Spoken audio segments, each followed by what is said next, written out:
Hey everyone, it's Mike Andes, and you're listening to the Business Bootcamp Podcast. Today, we're going to be talking about the different businesses that I own and how much revenue and profit we made in the month of October. It's now the first week of November. It's actually election week. Today is election day, actually, when I'm recording this. But we're going to talk about October 2020, what all the businesses did in revenue, what they did in profit, and just kind of give you an update. And if this is the first time you've watched these, make sure you watch the ones previously. You can kind of start seeing the story of the businesses as they begin to grow. But before we get into today's show, though, a big thank you to today's sponsor, which is Gusto. If you haven't already, go to gusto.com/bootcamp. Try out the software completely free for 90 days. When you use that code. And what's so cool about Gusto, as we end the end of the year, we're getting to the end of the year now, and you're going to do W-2s for your employees, you got to do reports. That needs to be something that's done fast. And if you do not have a bookkeeper or an accountant doing this for you, Gusto can be that person, and you're literally paying like $9 a month after the trial. So try out today completely free for a quarter, though, 3 months. Just go to gusto.com/bootcamp. All right, so let's go ahead and jump right into it. I'm probably not going to do individual videos for the lawn care divisions this month, just because I don't have time. If I do, I might. I still might do them, but I'm going to kind of do them all together in one big chunk today. And the difference today is that I can no longer, until I have some more clarity legally, I can't anymore share what the franchise is doing in terms of revenues and profits, only because one of our competitors also does franchising in this industry, kind of threatened me on a few things. And so I'm just going to lie low for a second.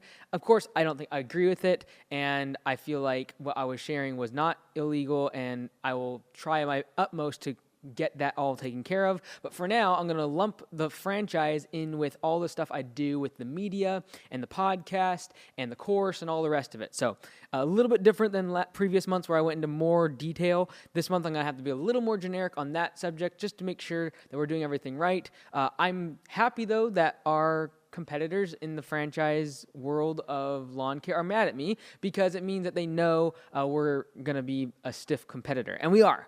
I know that for a fact that they cannot service the franchisees the way we do, care as much as we do, and absolutely cannot do it at the cost that we do it. We are very, very, very lean at a corporate level, and we'll continue that. And that's the only reason we're able to afford $1,200 a month for our franchisees, whereas they're depending on $4,000 or $5,000 per month as a franchise grows. So I'm very optimistic about that, and I'm actually happy. I know I'm on their radar, so that's all I'm going to say about that. But let's go ahead and start from the top. The Augusta Lawn Care Corporation, that is the first location, the Bellingham location. And so their total revenues for October 2020 were $118,648, and definitely a drop, obviously, from September and definitely from August when we have more projects. Here in our market, once we hit October and it starts raining, we can't do any projects, like in terms of grading or anything to do with like bigger projects like dirt, because it just becomes mud because we have so much rain. Like literally, as I'm recording this, it is pouring outside. Like you wouldn't be able to do any grading for the next week, even if it was sunny. So we don't plan or schedule any sort of large projects of any sort during October and beyond. So revenue dips a little bit, but profitability is still there just because of the fact that we are still doing residential mowing and recurring services and leaf cleanups and all the rest of it. We start doing a lot of leaf cleanups in November, but it definitely drops off a little bit. So that was the revenue for October 2020, $118,648,000. The profit on that was $27,892. However, a little over $20,000 of that was given as profit sharing. On my last video, I talked about profit sharing, and I put it in a pre-profit. Like I gave you the profit number and said that includes already having paid out money for profit sharing. Well, I want to make it a little more clear because there's some questions about that. So our profit was $27,892, but a little over $20,000 of that was given to the employees. So at conference, Landscape Summit 2021, we're going to talk a lot about the profit sharing program, how to implement that for managers, how to implement that for your frontline staff, and how it really can change your culture. And some of you are like, my goodness, you gave 2/3 of your profit away. So we do it on a quarterly basis, so don't freak out about it too much. And it's definitely worth it. They deserve every single penny of it. They're the best team, and I feel like the profit sharing program is a big piece of having them care so much about the business and why it is so profitable. So more on that at the conference. But again, 27,892 in profit. About 20,000 of that was given away to the team in profit sharing. All right, Blaine, Anytime Fitness. So in the month of October, we do what we call club enhancement fees, where all of our members pay $15 and we get new equipment, and we put that towards buying and improving the club. And we try to actually make it like we spend all the club enhancement fees on new equipment or improving the club. So, for example, this club enhancement fee is $15 per member. So we make a good chunk of change because we have about pre-COVID, we had about 750 members, and now we have about 600 members. 620, I think. And so definitely dropped a little bit from COVID, but if you watched my last video about a gym, I made a video last week about how to do a gym post-COVID and some of the changes we've made to really actually get our revenues back to where they were before COVID.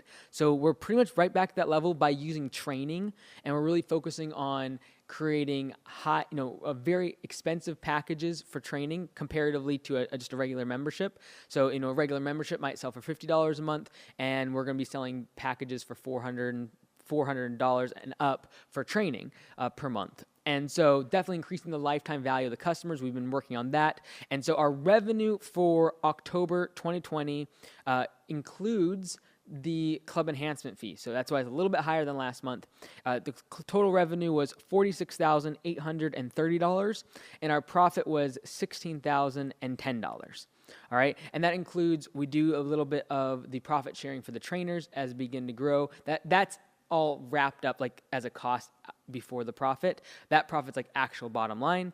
And I'm sorry I was a little bit confusing, but these businesses are all at different levels in terms of there's management, and some of them don't have less managers. But in all my business, I have some form of profit sharing in terms of either management or the whole team getting a piece of the profits. So Anytime Fitness, $46,830 in revenue, $16,010 in profit. So for Landscape Business Course, that is landscapebusinesscourse.com. The course is on there. If you look in the description of this video or the podcast, there's links that take you to other courses like the MBA course. You can do a one-on-one video conference with me, so that consulting call. All of that stuff combined. Lawncarewebdesign.com, where we design lawn care and landscapers' websites from scratch without any contract. All of this is being wrapped into the same number. So I'm sorry that I have to do this. I have to wrap it in also with the franchise. So the franchise is Augusta Lawn Care franchise. We now have 28 or 29 locations for Augusta Lawn Care.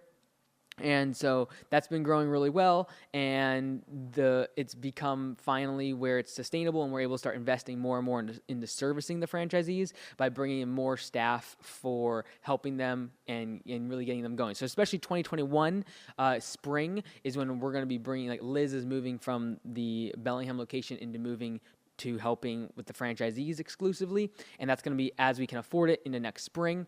But so the franchise, Landscape Business Course, Lawn Care Web Design, the books, the podcasts, the stuff on Teachable, which is like the MBA course link below, and the conference call / coaching call down below. Those links, you can book those yourself and buy those.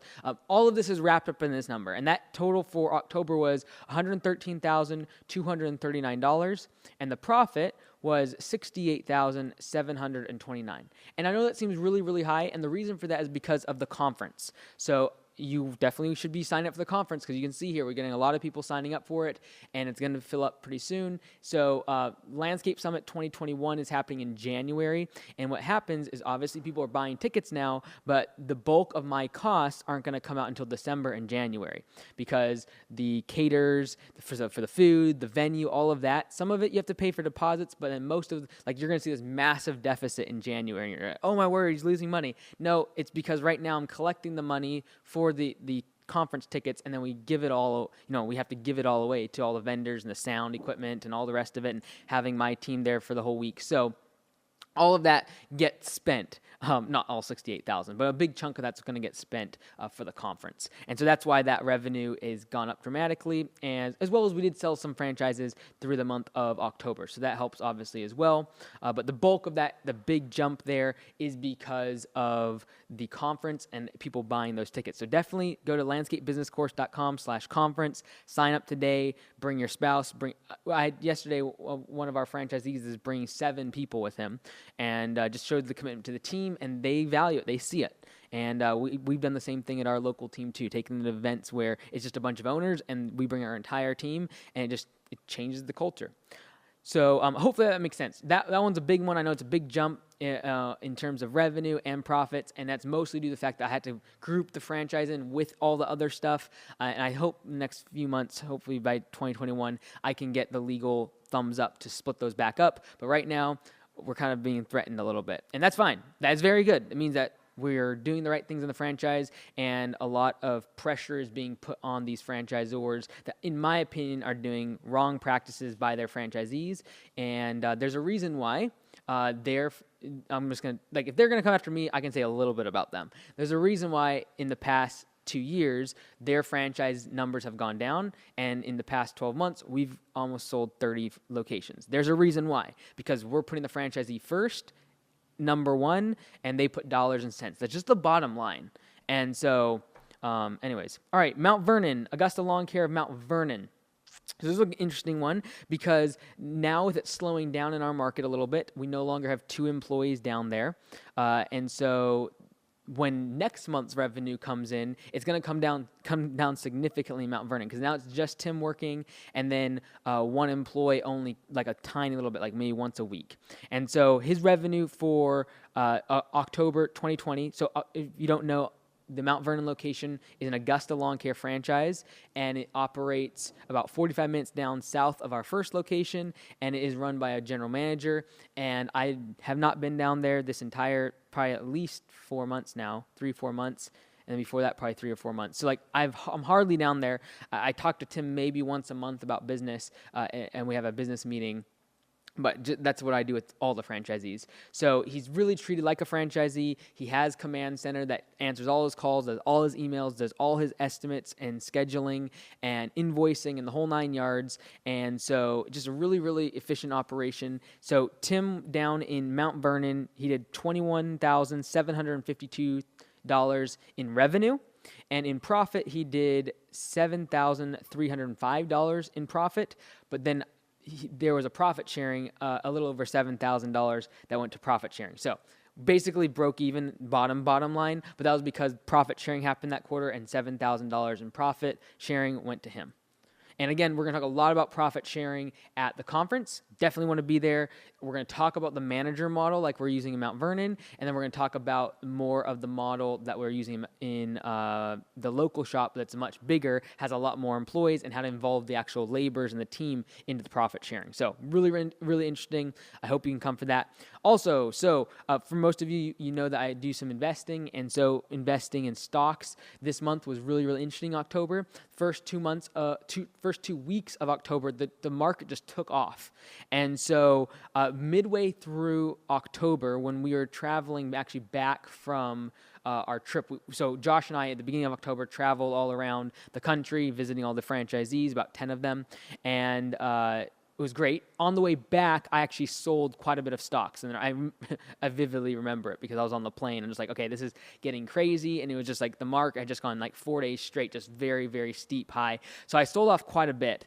But then the past 2 weeks, the last 2 weeks of October, the market went down substantially, and so I bought back in even more than I was before, because I feel like we're at a lull, and literally as I'm recording this is election day. I feel like regardless of who wins, the market is going to go up in the next few months, just because of everything from stimulus to really just the uncertainty if we have a contested election, all of the rest of it. So I guess by the time you're watching this, you already know who's won and whether I'm right or wrong. But basically, in my opinion, if Trump wins, you're going to see a lot of the cyclicals do really well. So like oil is going to do a whole lot better under Trump in the next year if if he gets in, and then you're going to see like the recovery stocks not get beat down, but they're not going to have as much of a bump. Whereas if Biden gets in, the recovery stocks like retail, restaurants, et cetera, they're going to do a lot better because they know there's a much bigger stimulus package coming. So I feel like even though with Biden there's going to be there would be tax increases, there would be some pressure on the market in that regard. The amount of stimulus that's going to be pumped in from the Democratic, especially if they sweep, will be so incredibly large that I think it'll definitely counteract, and the market will still go up over the next year, especially the next 6 months. And then if Trump gets in, I feel like because of the pro-business approach that they have, cutting taxes, all the rest of it, deregulation, that's going to also lead to a market increase. And so I also have my theories in terms like short term, the stimulus part is probably going to bump it a lot more, but over the next 4 years, okay, like deregulation, and then you have China, for example. If you're having a manufacturing company and Biden gets in, like China's stance on China is going to be a lot easier, so those stocks will do good. So just really, really interesting. I love this stuff. It keeps me sharp in terms of just looking at different industries and looking at our business even from a macro environment and seeing where things are going and how politics affects the economy. So in order, basically for stocks in October, I was probably flat just because the beginning of the month went way up, and then I sold off a lot, and then on its way down, I've just been trickling in. And so the past few days, the market's been really, really good. I expect for November to be pretty good in the market as there's more confidence of what's going to happen. Like right now, there's just a lot of uncertainty, and I feel like regardless of who gets in, unless there's a contested election, that the next few weeks and a couple months will be strong in the market. So that's for stocks. For real estate, we closed on my final real estate deal. I probably won't be getting another one for a while. So real estate is really my way of making sure I don't have to pay taxes, and it's a hedge against that. And so for real estate, we closed our 4th duplex. So the day I got back from our trip around the country, I signed on my 4th duplex. And so now I have 10 units. I have 10 real estate units. And this past month, we put about $40,000 in renovations for the real estate. And so those are all renovations to increase the value of the property, obviously. Again, I'm able to write a lot of this stuff off or amortize it this year for taxes. And that's going to be the biggest reason why. But then by doing so, we're able to increase the rent significantly at these properties. And so my cash on cash returns will go up, and my, just the basic, net OI, net operating income. And I don't want to get too technical, but like it's going to make the cost of the rent is going to go up significantly, but every single unit I'm putting a good $20,000 plus into. And so put about $40,000 into renovations this past month for the real estate, but we didn't make profit. I can promise you that. And the reason for that is because with the rent moratorium, the eviction moratorium, some of our tenants are not paying rent. So basically I'm just happy to pay the mortgage, pay the management, and then just focus on investing into the property in terms of improving it, getting the rents higher, because rents are getting elevated in our market quite a bit. And so I think it'll be a good spot, especially come next year when I'm not actively improving the properties and having to kick people out and put new tenants in and all of that sort of thing.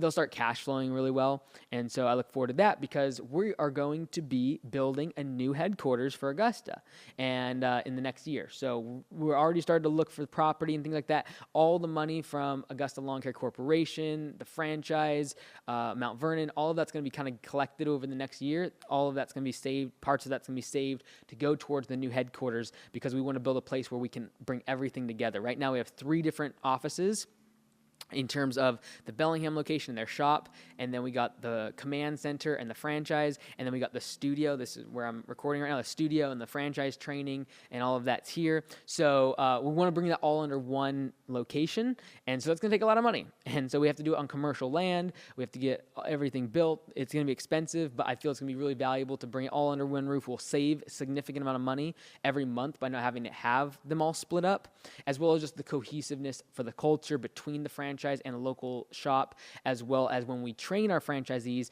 no longer will it be just training. It'll be hey, here's what we're talking about on the screen. If you look out the window, because we want to have them on the second story, it's going to be really cool. all glass, and they'll be able to look out and actually see what we're talking about. Like here's the systems that we're talking about. Here they are in action, and that's what we want to do. So that's kind of the big thing in the next 12 months that we're saving up for. So all the money I'm making in terms of real estate profits next year, the local shop profits, franchise, all that's going to be starting to get saved towards that, because we don't want to put the franchise in a debt burden. So we're really going to be trying to chunk this thing off with cash. So that's the goal. I don't think we'll pay for the whole thing in cash. It's going to be a big expense, but trying to save up for that is important. And in our local market, commercial real estate, you're looking at least $200,000 to $300,000 per acre if it's decent, and that's with wetlands sometimes. And if it's in a good location, you're looking at like $400,000 per acre for commercial land. We have to have commercial land. I can't do this on a residential because we're gonna have so many employees, and with command center and training people, like you just need one person reporting. You get in trouble if you do it on residential land. So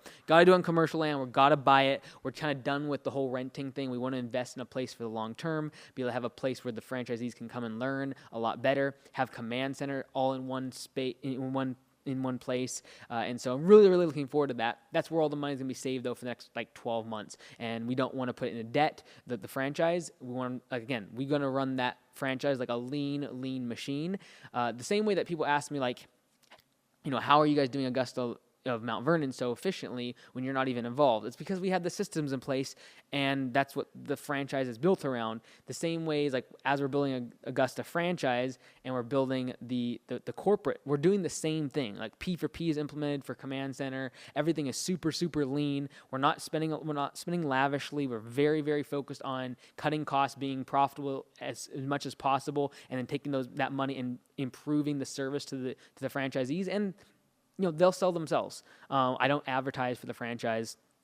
People who listen to the podcast, people that, especially in like 2 to 3 years, will take off, because the track record of those first franchisees that started with nothing, they'll start succeeding then. That first year is always hard, especially for the first franchisees that didn't have a lot of money. Like they kind of got to this year, next year they'll start growing. It's that third, fourth year, that's where they're going to start really flexing their wings and feeling the power of the systems and everything.